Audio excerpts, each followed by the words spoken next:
A Bíblia diz no livro de Levítico, no capítulo 26, nos versículos de 1 a 46. Não façam ídolos para vocês, nem levantem imagem de escultura, nem coluna, nem ponham pedra com figuras esculpidas na terra de vocês, para se inclinarem diante dela, porque eu sou o Senhor, o Deus de vocês. Tava demorando, né, para este assunto retornar, voltar. A idolatria. Ídolo é tudo aquilo que tu não consegue dizer não. Tudo aquilo que te domina, tudo aquilo que te curva, faz com que tu te incline, te proste, que tu sirva, que tu confie, são ídolos. Não façam ídolos para vocês. A gente pode pegar literalmente ídolos, esculturas, imagens, divindades, deuses com letras minúsculas. Às vezes eu erro e falo maiúscula, né?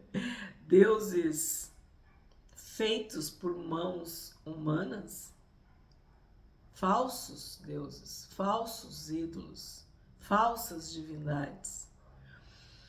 E nós podemos pensar em coisas que nos vencem, coisas que nos escravizam, coisas e pessoas, circunstâncias, situações.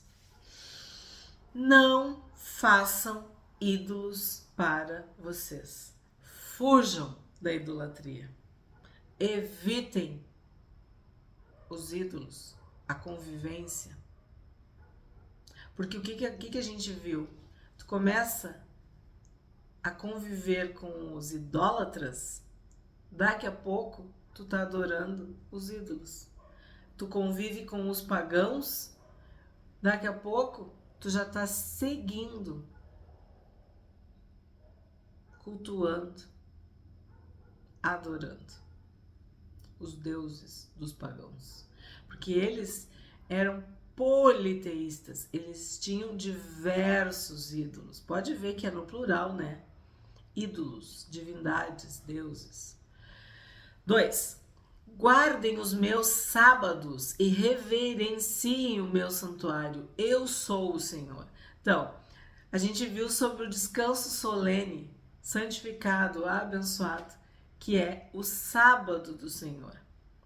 Muitos se perdem neste mandamento, né? Porque idolatram o sábado.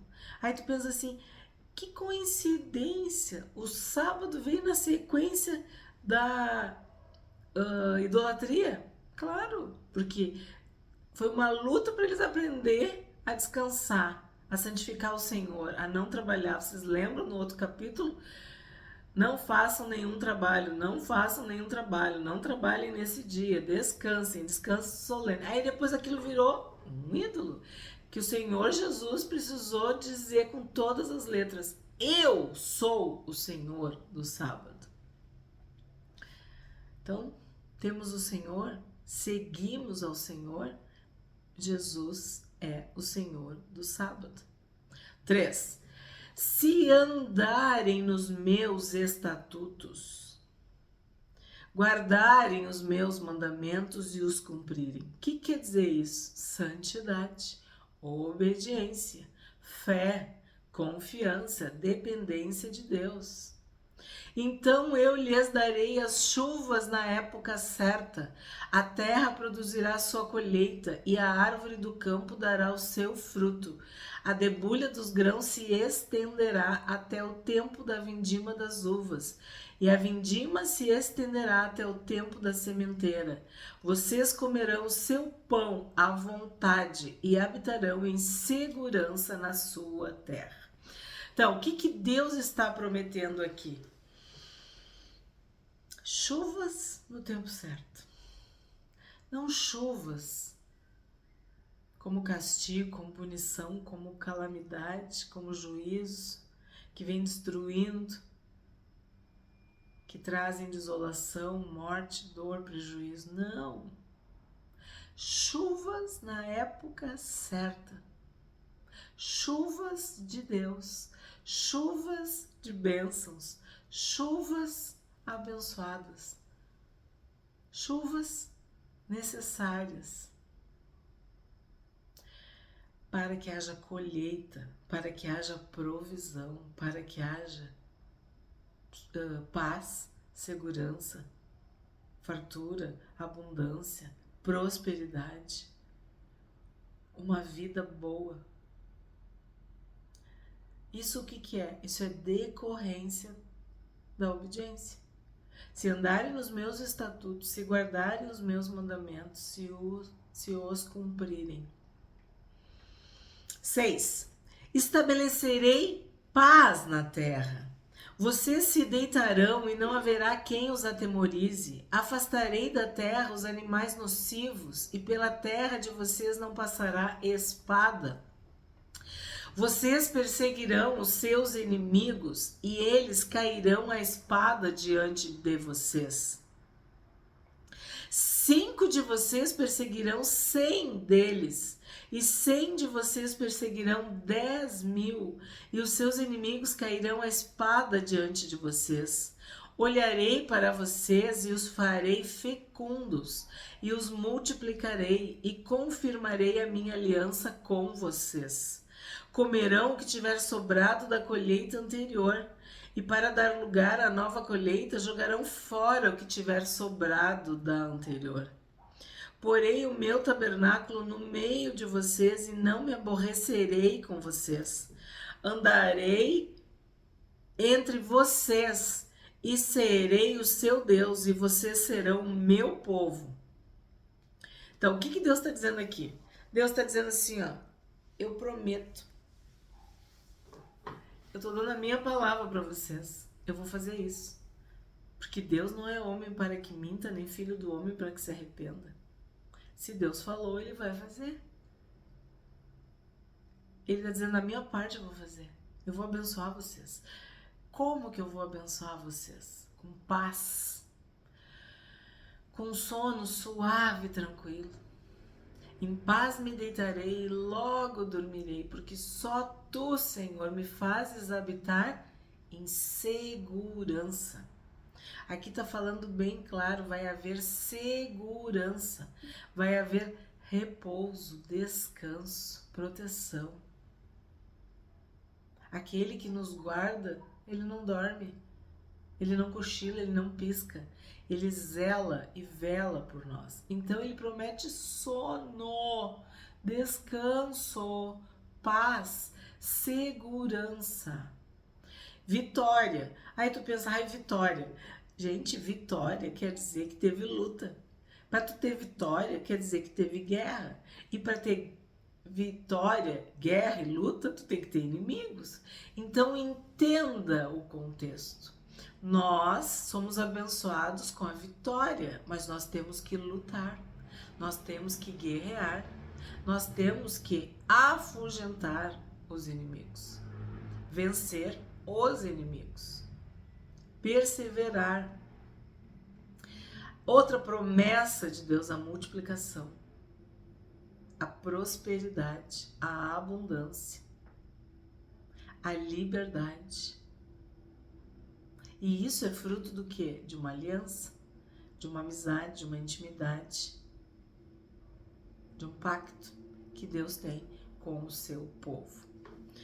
14. Eu sou o Senhor, o Deus de vocês que os tirei da terra do Egito, para que não fossem escravos dos egípcios. Quebrei o jugo que pesava sobre vocês e os fiz andar de cabeça erguida. Eu sou o Senhor, o Deus de vocês, que os tirei da terra do Egito.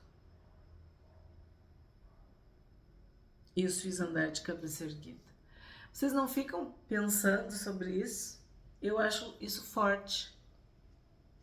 Quebrei o jugo que pesava sobre vocês e os fiz andar de cabeça erguida. Cabeça erguida é isso, é liberdade. É tu não dever nada para ninguém. É tu não temer ninguém. Apenas a Deus, os mandamentos, a palavra de Deus. Isso é bênção. 14. Mas, porém, contudo, todavia, entretanto, se não me ouvirem e não cumprirem todos esses mandamentos, se rejeitarem os meus estatutos e se ficarem aborrecidos com os meus juízos, esse eu vou ter que parar. Eu vou ter que parar. Por quê?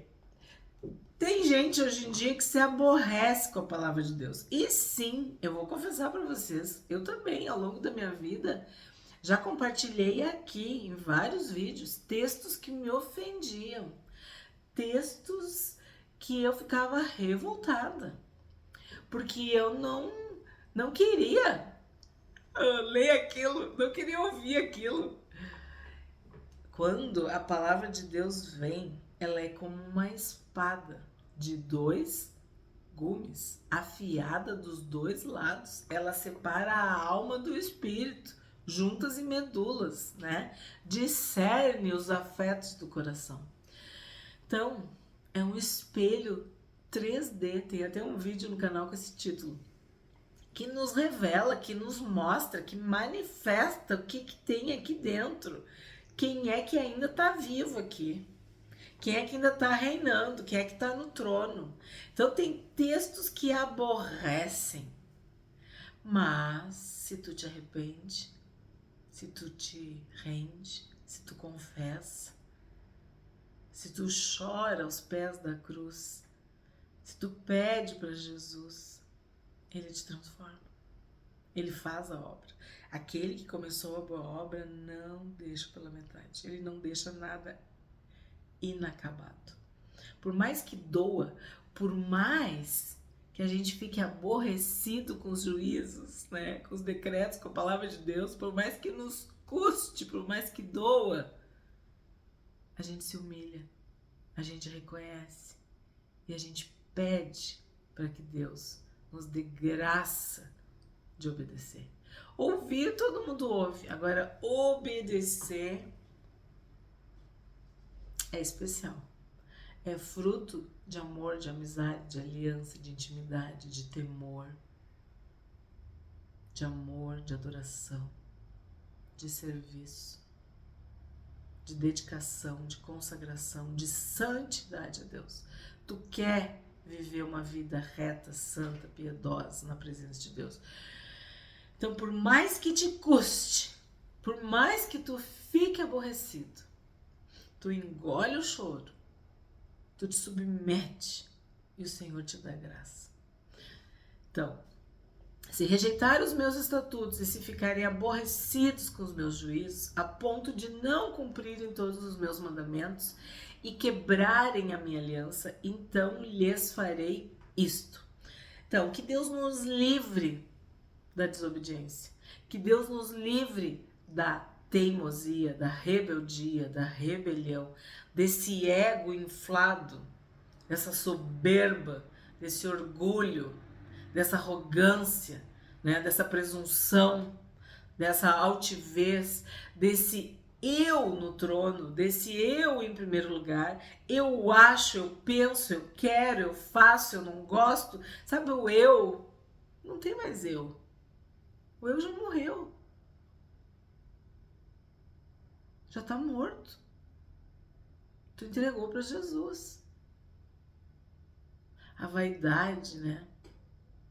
Eu tô certa. Eu sou inteligente, forte.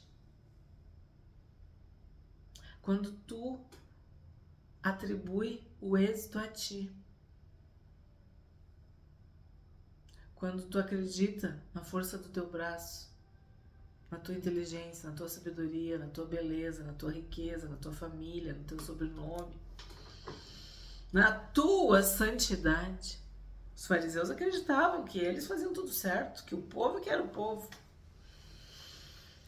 Então, se tudo isso aqui que eu falei acontecer, quer dizer, se tudo der errado, sabe o que Deus vai fazer? Então eu lhes farei isso. Olha só. Trarei sobre vocês pavor, fraqueza e febre, que fazem desaparecer o brilho dos olhos e definhar a vida. Vocês semearão os campos em vão, porque os seus inimigos ficarão com a colheita. Então, assim, ó, pavor, doença. E aí fala sobre isso aqui, ó. O brilho dos olhos desaparece e definha a vida. A gente podia dizer que isso aqui é uma depressão. A pessoa sente que a sua vida está se esvaindo, desfalecendo e os olhos não brilham mais. É como se a vida não tivesse viva. Tá só fazendo de conta. E os inimigos vão tripudiar. Os inimigos vão tomar conta.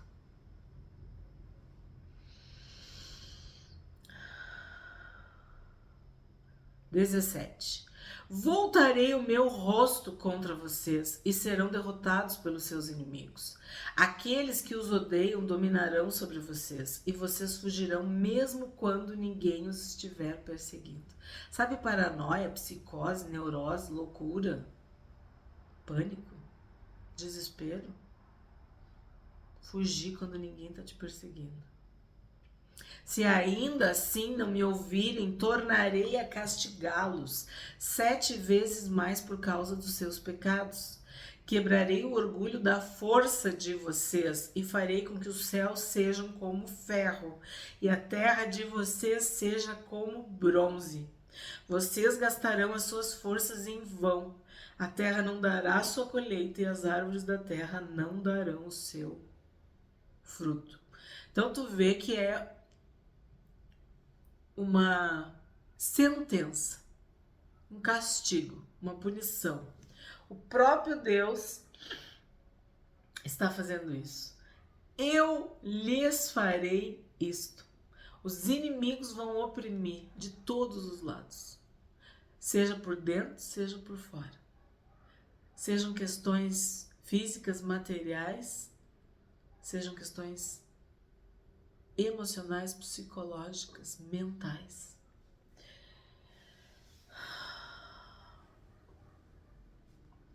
E aí quando lê essa parte assim, ó, os céus sejam como ferro e a terra de você seja como bronze, eu vejo assim uma maldição muito forte. Quem é que tem poder sobre o céu e sobre a terra? Deus. Só Deus. 21. E se andarem em oposição a mim e não quiserem me ouvir, trarei sobre vocês pragas 7 vezes piores, segundo os seus pecados. Então as pragas vêm de Deus, ó. Deus diz, ó, eu que vou trazer pragas. Lembra no Egito? Porque enviarei para o meio de vocês animais selvagens, que os deixarão sem filhos, acabarão com o seu gado e os reduzirão a poucos, e as suas estradas ficarão desertas. Então, de acordo com os pecados, viriam as pragas. E aqui está dito, ó, sem filhos, sem gado, reduzidos, poucos, as estradas desertas. É uma desolação, é uma calamidade. 23. Se ainda com isto vocês não se corrigirem e não voltarem para mim, porém andarem em oposição a mim, eu também serei contrário a vocês, e eu mesmo os ferirei 7 vezes mais por causa dos seus pecados. Trarei sobre vocês a espada vingadora da minha aliança, e então, quando vocês se refugiarem nas suas cidades, enviarei a peste para o meio de vocês, e vocês serão entregues nas mãos do inimigo. Quando eu lhes tirar o sustento do pão, 10 mulheres poderão assar o pão de vocês num único forno e o repartirão por peso. Vocês comerão, mas não conseguirão ficar satisfeitos. Então aqui Deus está dizendo que vai ferir 7 vezes mais por causa dos seus pecados. Então assim, ó, não tem interpretação. Tá claro, tá específico. Deus ferirá 7 vezes mais por causa dos seus pecados. O pecado traz a morte. O pecado traz separação entre nós e Deus. O pecado é maldição. E essas são punições, são castigos decorrentes da desobediência. E o próprio Deus é que está se opondo. Então, aquele versículo do Novo Testamento de Pedro, que diz que Deus resiste aos soberbos. Ele se opõe aos soberbos. E de que forma Deus faz essa resistência, essa oposição? Com pestes, com pragas, com espada vingadora. Então, quando a gente pensa nisso, quem que poderia nos livrar de todas essas consequências nefastas do pecado? Só o Senhor Jesus. Quem foi enfermo, moído, castigado pelos nossos pecados? O Senhor Jesus. Jesus suportou a ira de Deus, aplacou a ira de Deus. Ele recebeu toda a ira de Deus no nosso lugar, porque nós, em pecado, seríamos destruídos, consumidos. Fala da fome, né? Porque o que ele está dizendo aqui sobre o pão? É fome, é miséria. É tu comer e não ficar satisfeito. É tu continuar com fome. Tudo isso são os castigos decorrentes da desobediência. E o que a gente vê ao longo da Bíblia até aqui? A gente já viu Gênesis, Êxodo, estamos no finzinho de Levítico. O que a gente viu desde o início? Homens e mulheres que obedeciam e homens e mulheres que desobedeciam. Todos que obedeciam pela fé, mediante a fé. Eles criam na palavra de Deus. Hebreus 11 diz que pela fé eles foram salvos. O Senhor Jesus curou muitas pessoas, mas para muitas ele disse, a tua fé te salvou. Então, a gente tem sempre isso em mente. Deus apresentava, Deus dizia, se vocês cumprirem, se vocês obedecerem. Então, isso é fé. Isso é fruto de obediência. Eu obedeço a Deus, eu temo a Deus, eu obedeço a palavra, os estatutos. Aquele que não acredita, que não teme, não obedece. E aí vai sofrer as consequências. 27. Se ainda com isto não me ouvirem e andarem em oposição a mim, eu também com furor serei contrário a vocês e os castigarei 7 vezes mais por causa dos seus pecados. Terão de comer a carne de seus próprios filhos e filhas. Destruirei os seus lugares altos, derrubarei os altares onde queimam incenso e amontoarei os seus cadáveres sobre o cadáver dos deuses que vocês adoram. A minha alma se aborrecerá com vocês. Reduzirei as cidades de vocês a deserto. Destruirei os santuários onde vocês adoram e não aspirarei o aroma agradável dos seus sacrifícios. Assolarei a terra e os inimigos de vocês. Assolarei a terra e os inimigos de vocês que nela vierem morar ficarão espantados. Espalharei vocês entre as nações e irei atrás de vocês com a espada na mão. A terra de vocês será assolada e as cidades ficarão em ruínas. Só de ler nos abala, imagina tu ser o objeto da ira de Deus, né? Quando tu te vê pecador, quando tu reconhece teus pecados, quando tu vê que tu não consegue, tu te rende ao Senhor Jesus, tu confessa, tu te arrepende, tu é livre Tu é liberto do furor de Deus. Porque Jesus nos protege. Jesus é o advogado fiel. Ele é o intercessor. Ele é o Salvador. Ele é o Senhor. Ele abriu um novo e vivo caminho. Ele é o caminho, a verdade e a vida. Ele nos uniu ao Pai. Ele nos livrou de tudo isso.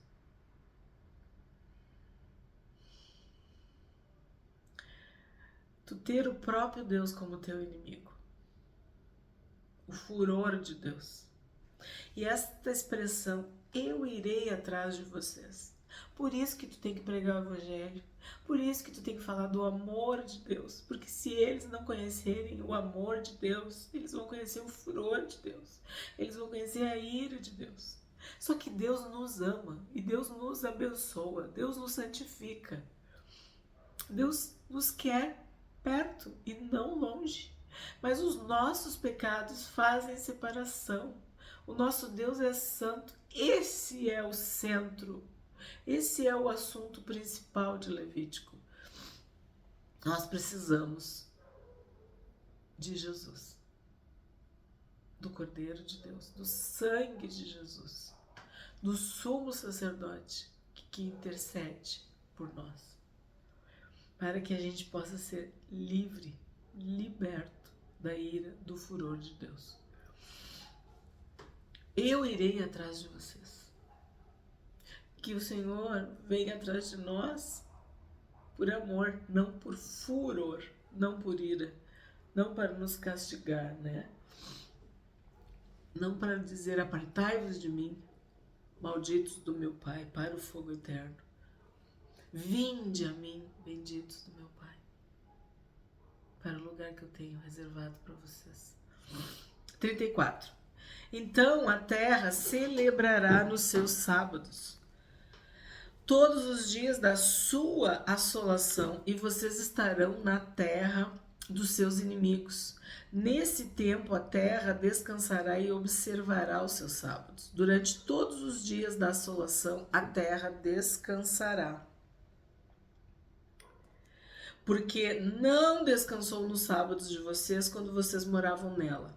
Aqueles de vocês que sobreviverem, eu lhes meterei no coração uma ansiedade tal nas terras dos seus inimigos que o ruído de uma folha movida os perseguirá. Fugirão como quem foge da espada e cairão sem ninguém os perseguir. Cairão uns sobre os outros como diante da espada, sem ninguém os perseguir. Vocês não conseguirão se levantar diante dos seus inimigos. Vocês perecerão entre as nações e a terra dos seus inimigos os consumirá. Aqueles de vocês que sobreviverem serão consumidos pela sua iniquidade nas terras dos inimigos de vocês, e pela iniquidade de seus pais com eles serão consumidos. Então, eu me emociono porque a gente vê, eu trabalhei anos com essas questões, né? Tu vê pessoas sofrendo um tormento, uma loucura, uma ansiedade tal, uma angústia, um desespero. E isso é fruto de pecado, é fruto de culpa, de dor, falta de paz, falta de perdão. É um coração sem Deus, é uma mente que não encontra descanso, que não encontra o perdão, o amor, o acolhimento. Pessoas que sofrem, que vagueiam, porque não conhecem o amor de Deus, não conhecem o Senhor Jesus. Ide por todo o mundo e pregai o Evangelho. Nós somos a carta viva de Cristo, nós temos que falar do amor de Deus. As pessoas estão enlouquecendo, estão se destruindo, estão sofrendo porque não conhecem o amor do Senhor Jesus. Porque vivem sozinhas, não descobriram ainda que elas não precisam arrastar correntes, elas não são mais escravas. Jesus morreu por elas, pelos seus pecados. 40. Mas se eles confessarem a sua iniquidade e a iniquidade de seus pais, na infidelidade que cometeram contra mim, e se confessarem que andaram em oposição a mim, fazendo com que também eu fosse contrário a eles e os fizesse entrar na terra dos seus inimigos, se o coração incircunciso que eles têm se humilhar e aceitarem o castigo da sua iniquidade, então me lembrarei da minha aliança com Jacó e também da minha aliança com Isaque e também da minha aliança com Abraão, e da terra me lembrarei. Mas a terra, na sua assolação deixada por eles, folgará nos seus sábados, e eles aceitarão o castigo da sua iniquidade, visto que rejeitaram os meus juízos e se aborreceram com os meus estatutos. Mesmo assim, estando eles na terra de seus inimigos, não os rejeitarei, nem me aborrecerei com eles, para consumi-los e invalidar a minha aliança com eles. Porque eu sou o Senhor, o Deus deles. Pelo contrário, por amor deles, me lembrarei da aliança com os seus antepassados, que tirei da terra do Egito à vista das nações, para lhes ser por Deus. Eu sou o Senhor. Então, o que o próprio Deus está falando aqui? Se houver confissão, se houver arrependimento, se houver humildade e humilhação, se eles reconhecerem que são pecadores, que cometem iniquidade, que eles não conseguem sozinhos, por amor deles eu me lembrarei da aliança. E aí, Jacó, Isaque e Abraão, eles foram salvos pela fé, porque eles creram em Deus. E cada um de nós é salvo pela fé, porque se reconhece como pecador, porque confessa, porque se arrepende, porque se humilha, porque aceita o Senhor Jesus, porque se entrega ao Senhor Jesus, porque se rende ao Senhor Jesus. Pede para Jesus a salvação. Porque Deus amou o mundo de tal maneira que deu o seu Filho, deu Jesus para nos salvar. Jesus morreu por nós. Então, pelo contrário, por amor deles, Jesus cumpriu esse amor morrendo na cruz. A todos quanto receberam, deu-lhes o poder de serem feitos filhos de Deus. 46. São estes os estatutos, juízos e leis que o Senhor estabeleceu entre si e os filhos de Israel por meio de Moisés no Monte Sinai. Deus nos ama, nos abençoa e nos salva em Cristo. Deus mandou Jesus para morrer no nosso lugar. Jesus é o Verbo encarnado, é a palavra de Deus que se fez carne e habitou entre nós. Esta palavra chegou até nós, até os gentios. Todas as pessoas podem e devem ouvir dessa mensagem de amor, de perdão. Assim como Deus falou ao povo através de Moisés, assim como Moisés era o mediador entre Deus e o povo, o Senhor Jesus veio em carne para mediar a salvação, para ser o mediador, o salvador entre nós e Deus. Jesus aplacou a ira de Deus. Ele ofereceu um sacrifício uma vez por todas, que foi aceito por Deus.